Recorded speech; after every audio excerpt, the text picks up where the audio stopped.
नमस्कार विद्यार्थी मित्रांनो, आज आपण TET 2024चा माझ्याकडे पेपर आहे तो संच C आहे. तर त्याचे मराठीचे प्रश्न उत्तरं आपण पाहणार आहोत. तर हा व्हिडिओ तुम्ही शेवटपर्यंत पहा, मग तुम्हाला त्या प्रश्नांची उत्तरं कळून जातील. असेच प्रश्न दरवर्षी येत असतात, फक्त थोडासा बदल केलेला असतो. तर पहिला प्रश्न वाचते मी. पहिला प्रश्न आहे, संधी प्रकारानुसार विसंगत पर्याय कोणता? पर्याय दिलेले आहेत. महोदार्य. नंबर 2 आहे गंगो. नंबर 3 दुर्दैव आणि 4 आहे जनैक्य. तर याचं उत्तर लिहायचं होतं, संधी प्रकारानुसार विसंगत पर्याय कोणता आहे, म्हणजे याच्यातला वेगळा संधीनुसार कोणता वेगळा पर्याय आहे ते ओळखायचं होतं. तर पहिल्याचं उत्तर आहे पर्याय क्रमांक 3 दुर्दैव हा वेगळा आहे. प्रश्न दुसरा आहे, पुढीलपैकी अकर्मक कर्तरी प्रयोगाचे वाक्य कोणते? तर याचा पर्याय क्रमांक 1 आहे डोंगरावर हिरवेगार गवत उगवले होते. 2 पक्षी अंगणात दाणे टिपतात. 3 श्रावणीने नवीन पैठणी आणली. आणि चौथं पर्याय होतं ताईने अंगणात पाना फुलांची रांगोळी काढली. तर याचं उत्तर आहे अकर्मक कर्तरी प्रयोगाचं वाक्य आहे पर्याय क्रमांक 1 डोंगरावर हिरवेगार गवत उगवले होते. प्रश्न तिसरा आहे, दिलेल्या आकृतीतील म्हण ओळखून अनुक्रमे 2ऱ्या व 7व्या क्रमांकाच्या अक्षरांनी तयार होणाऱ्या शब्दाचा समानार्थी शब्द पर्यायातून निवडा. याच्यामध्ये एक म्हण दिलेली आहे त्यांनी या बॉक्समध्ये, आणि त्याच्या 2ऱ्या आणि 7व्या क्रमांकाच्या अक्षरांनी तयार होणारा जो शब्द आहे त्याला समानार्थी शब्द आपल्याला याच्यातून निवडायचा होता. तर याचे पर्याय आहेत पर्याय क्रमांक 1 पाऊस, दुसरा आहे ओंजळ, 3 पोकळ आणि 4 वृत्ती. तर याचं उत्तर आहे पर्याय क्रमांक 2 ओंजळ. प्रश्न चौथा आहे, गावावर आलेल्या भीतीदायक संकटाचा गावकऱ्यांनी मिळून सामना केला. अधोरेखित शब्दसमूहास योग्य अलंकारिक शब्द कोणता? अधोरेखित म्हणजे जे अंडरलाईन केलेला आहे शब्दसमूह, त्यासाठी योग्य अलंकारिक शब्द आपण कोणता वापरू शकतो? तर पहिला पर्याय आहे गंडांतर. नंबर 2 इष्टापत्ती. 3 हमरी तुमरी.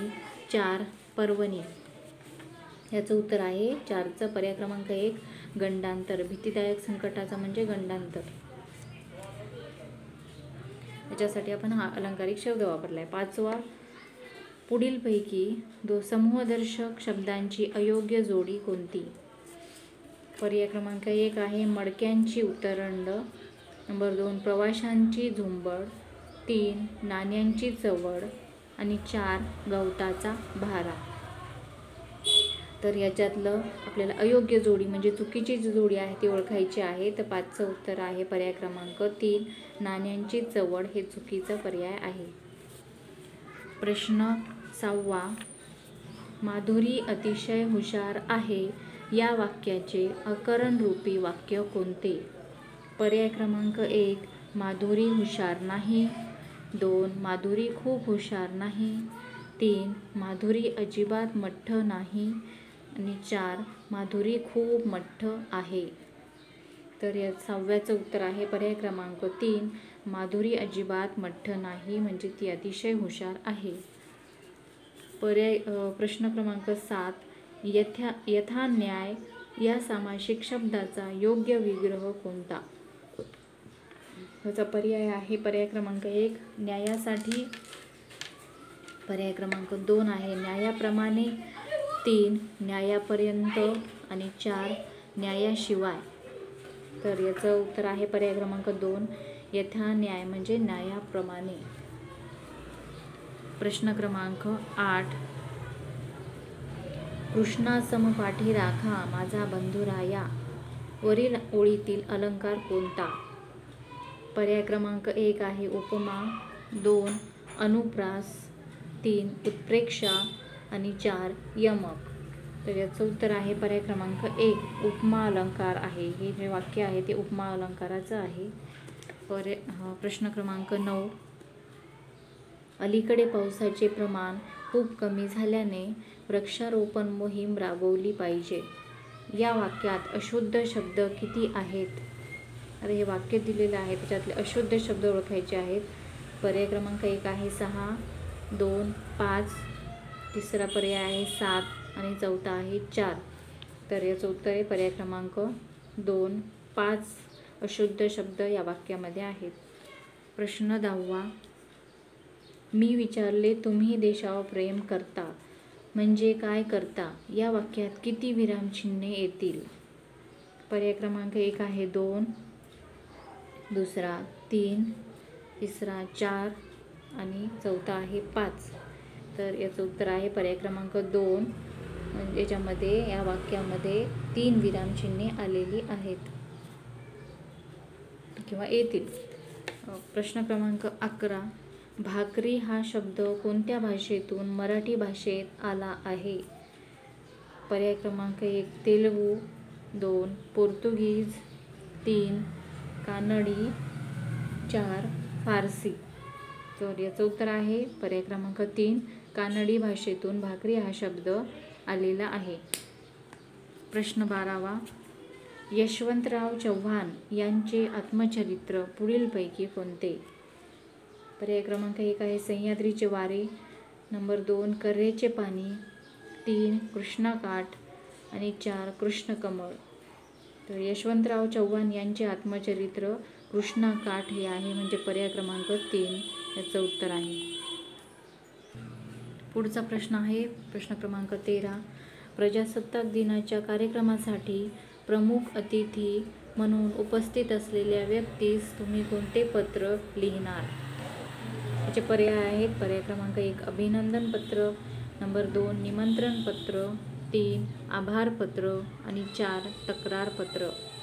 तर याचं उत्तर आहे पर्याय क्रमांक 3 आभार पत्र. प्रश्न क्रमांक 14. अभंगाच्या ओळी व रचनाकार यांची विसंगत जोडी ओळखा.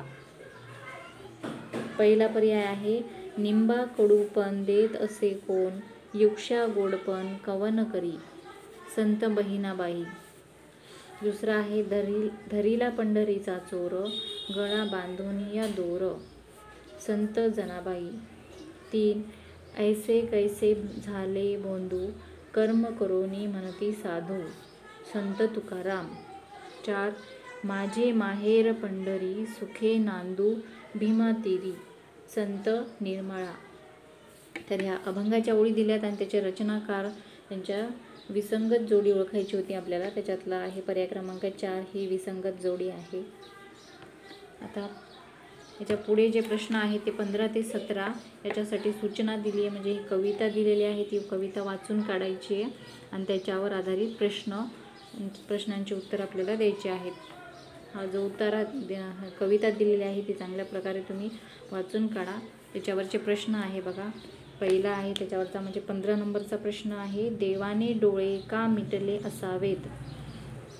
याचा पर्याय आहे पर्याय क्रमांक 1 भक्तांचे स्मरण करण्यासाठी, 2 झालेली जीवितहानी पाहून, 3 मंदिरातील गीत घोष श्रवणासाठी, 4 जगज्जेत्याचा विजय पाहून. 15चं उत्तर आहे पर्याय क्रमांक 2 झालेली जीवितहानी पाहून देवाने डोळे मिटले असावेत. प्रश्न 16. कवितेतील प्रेषित या शब्दाचा अर्थ कोणता? पर्याय क्रमांक 1 आहे सैतान, 2 पराक्रम, 3 स्फूर्ती आणि 4 देवदूत. तर याचं उत्तर आहे प्रश्न 16चं पर्याय क्रमांक 4 देवदूत. प्रश्न 17. कवीच्या मते ईश्वराचा वास कोठे असतो? पर्याय क्रमांक 1. प्रश्न क्रमांक 17. कवीच्या मते ईश्वराचा वास कोठे असतो? पर्याय क्रमांक 1 आहे पराक्रमी क्रूर व्यक्तींच्या ठायी, 2 फक्त मंदिराच्या गाभाऱ्यात, 3 प्रेमळ व क्षमाशील व्यक्तींच्या ठायी, 4 दुर्जन व्यक्तींच्या ठायी. याचं उत्तर आहे पर्याय क्रमांक 3, प्रेमळ व क्षमाशील व्यक्तींच्या ठायी. प्रश्न क्रमांक 18, खालील पर्यायातून समानार्थी शब्दांची विसंगत जोडी ओळखा. पर्याय क्रमांक 1 आहे लतिका, कन्या. 2 आदिम, मूळचा. 3 आस्था, आपुलकी. 4 फत्तर, दगड. तर याचं उत्तर आहे पर्याय क्रमांक 1, लतिका, कन्या ही समानार्थी शब्दांची विसंगत जोडी आहे. प्रश्न क्रमांक 19, पुढीलपैकी भिन्न अर्थाचा वाक्प्रचार कोणता?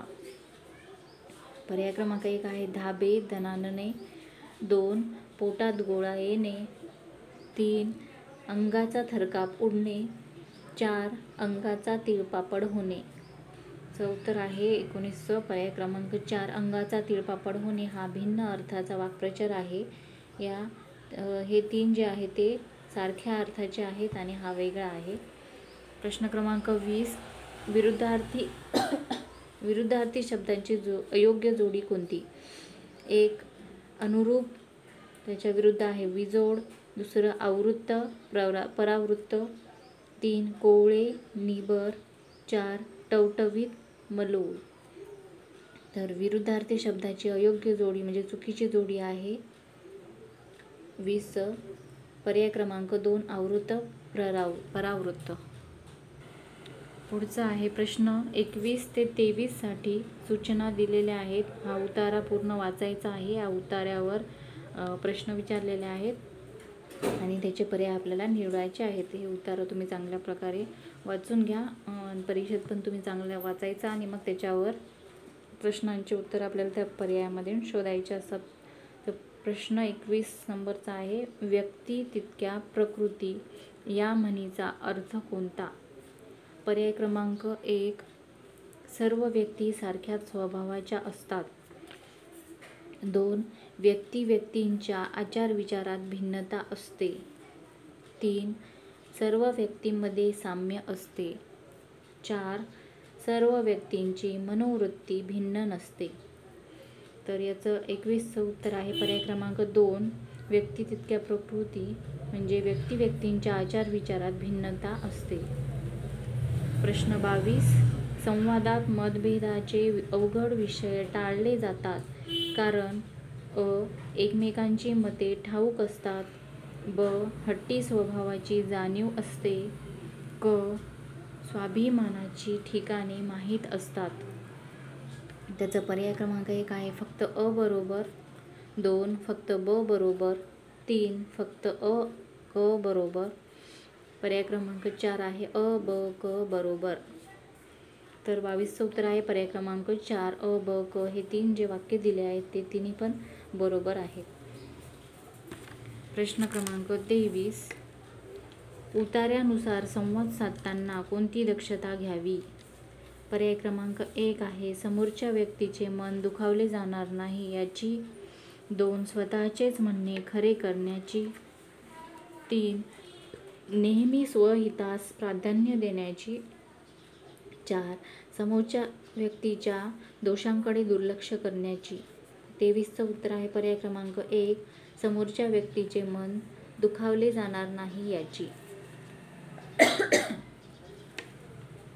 प्रश्न क्रमांक 24 मामाने भाचीस बोलकी बाहुली आणली या वाक्यातील विशेषणाचा प्रकार कोणता? पर्याय क्रमांक 1 आहे गुणवाचक विशेषण. 2 संख्यावाचक विशेषण. 3 सार्वनामिक विशेषण आणि 4 धातुसाधित विशेषण. तर याचं उत्तर आहे पर्याय क्रमांक 4 धातुसाधित विशेषण. प्रश्न 25 कर्नल संतोष महाडिक आपल्या तुकडीसह पुढे सरसावले या वाक्यातील अधोरेखित शब्दाची जात ओळखा. पर्याय क्रमांक 1 आहे केवलप्रयोगी अव्यय. 2 क्रियाविशेषण अव्यय. 3 शब्दयोगी अव्यय. 4 उभयान्वयी अव्यय. तर 25चं उत्तर आहे पर्याय क्रमांक 3 शब्दयोगी अव्यय. प्रश्न क्रमांक 26 आम्ही पूर्ण दिवस पाण्यात डुंबलो अधोरेखित शब्दाच्या विभक्तीचा कारकार्थ कोणता? पर्याय क्रमांक 1 आहे कर्म. 2 अधिकरण. 3 करण. 4 संप्रदान. तर याचं उत्तर आहे अधिकरण. पर्याय क्रमांक 2 अधिकरण. प्रश्न 27. पुढीलपैकी नपुसकलिंगी नाम ओळखा.